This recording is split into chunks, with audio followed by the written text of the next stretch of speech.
There's this moment, right? It hits you when you're studying for a test, or sitting in a meeting, or maybe just watching someone else effortlessly crush a goal. And the internal voice, your inner critic, just whispers, "Everyone else has this figured out. I am completely inadequate. I must be the dumbest person in the room." I have been there. We have all been there. It is one of the most isolating, painful feelings in the world. It's a gut punch of self-doubt. But I need you to know something right now, based on years of psychological research. This feeling of intellectual inadequacy, that you are stupid or dumb, is almost never an intelligence problem. In fact, it is often a secret sign of a high-functioning mind. Today, we are going to expose the 3 biggest psychological traps that make smart people feel the dumbest, and give you the step-by-step tools to shut down that inner critic for good. Let's start with the surprising facts. Your own competence is actively betraying you. The first psychological saboteur is imposter syndrome. You have probably heard of it. It's that deep fear that you are a fraud, and any moment, someone is going to pull the mask off and reveal you are not as smart as they think. Here's the secret they don't tell you. Imposter syndrome is not a psychiatric disorder. It is a distorted belief system that is deeply linked to perfectionism. Think about that. You set an impossible, non-human standard for yourself. And when you can't meet that 100% threshold, your brain just defaults to the harshest judgment. You must be a fraud. Now, here's the second, even crazier piece of the puzzle, the Dunning-Kruger Paradox. We usually talk about Dunning-Kruger as the bias where incompetent people are too clueless to know they are incompetent. But for people like us, the high performers, it works in reverse. You are highly skilled, but you systematically underestimate your own abilities compared to others. You look at your peers and you think, if I figured this out, it must be common knowledge. You assume your brilliance is actually the baseline. You think everyone shares your high level of competence, which makes your own accomplishments feel ordinary.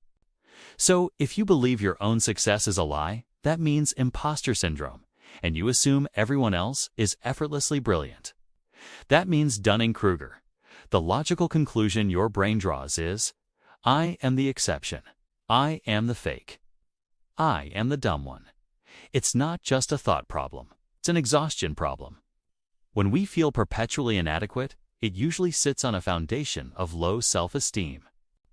This state doesn't just make you sad. It makes you vulnerable to chronic anxiety and depression, creating this terrible, self-perpetuating cycle.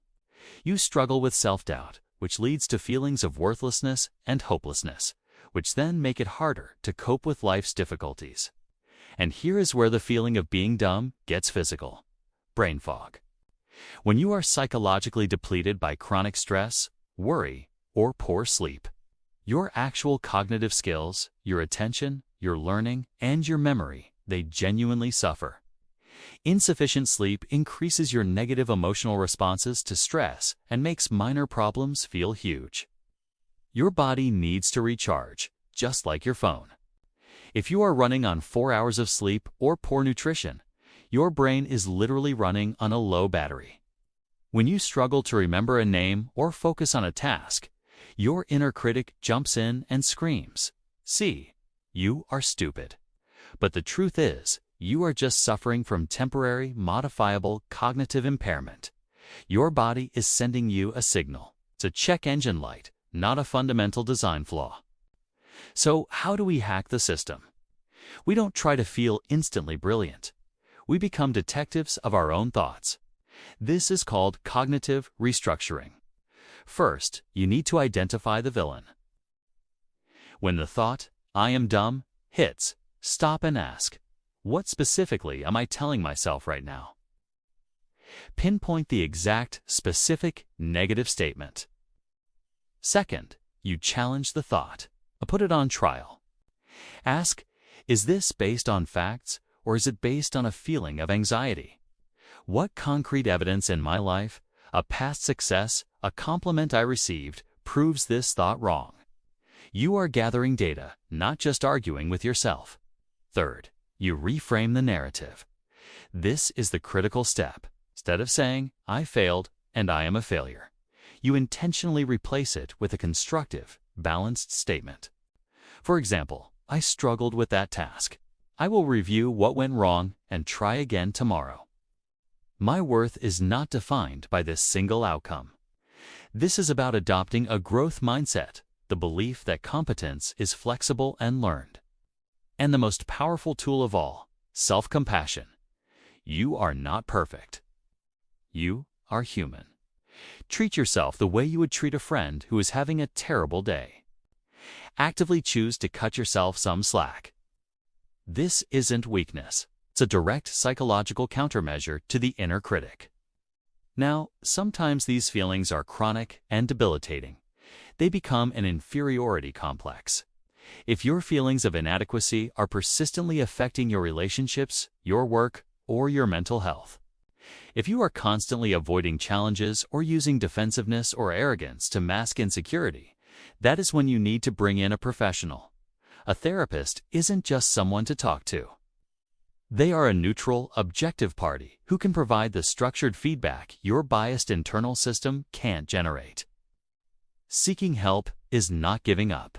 It is the smartest move you can make. So, here is the final truth. You are not alone.